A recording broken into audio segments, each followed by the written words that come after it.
Question number 15 1 + 2 + 3 etcetera to n = 666 n value கேட்குறாங்கம்மா. So அப்போ நம்ம டேரெக்டாக என்ன பண்ணிக்கலாம், ஃபஸ்ட்டு n இன்ட்டு அதே ஃபார்முலா தான் n × n + 1/2 ஈக்குவல் டு என்ன பண்ணுவோம், ஷார்ட்கட்டில் என்ன சொன்னேன் அப்படியே ரெண்டாவது பெருக்கிக்கோங்க. இப்போ அடுத்த ஸ்டெப் அதான் பண்ண போகிறோம். n × n + 1 அப்படின்னா இந்த 666 அங்கே போகிறப்ப என்ன ஆகும், × 2 1332 வந்துடும் 1332. இப்போ இதுக்கப்புறமே நீங்கள் லாஜிக் என்ன பண்ணிடலாம், இந்த எண்ணுக்கு என்ன போடலாம், 36 × 37. ஏன்னா 6 எவ்வளோ முடியும், 42 முடியுமா. ஸோ இது வர்றதுக்கு வாய்ப்பு இருக்குது. 7 போட்டால் அடுத்து 8 போடும்போது ஏன்னா 7 × 8 56, இங்கே 2. ஸோ இது வர்றதுக்கு வாய்ப்பு இல்லை. இங்கே வரலாம், இங்கே வர முடியாது. ஆனால் நம்ம இன்னொரு லாஜிக் என்ன பண்ணலாம், 66 இருக்கா, 60² எவ்வளோ, 3600. ஆனால் இங்கே எவ்வளோ தான் இருக்குது, 1300. ஸோ அப்போ இது வராது. இதுதான் ஆன்சர். சால்வே பண்ணாமல் சொல்லிடலாம். அதுக்கப்புறம் செக் பண்ணி பார்த்தீங்கன்னா 36 37 பெருக்கி பாருங்கள், ஆன்சர் கண்டிப்பாக 1332 வரும்.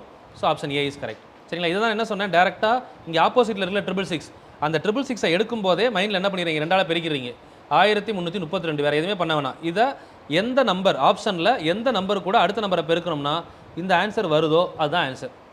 ஒரே ஸ்டெப்பில் முடிச்சிடலாம். பட் இது ப்ரொசீஜர், இது டேரெக்டாக ஷார்ட்கட்டாக வச்சுக்கலாம். ஓகே.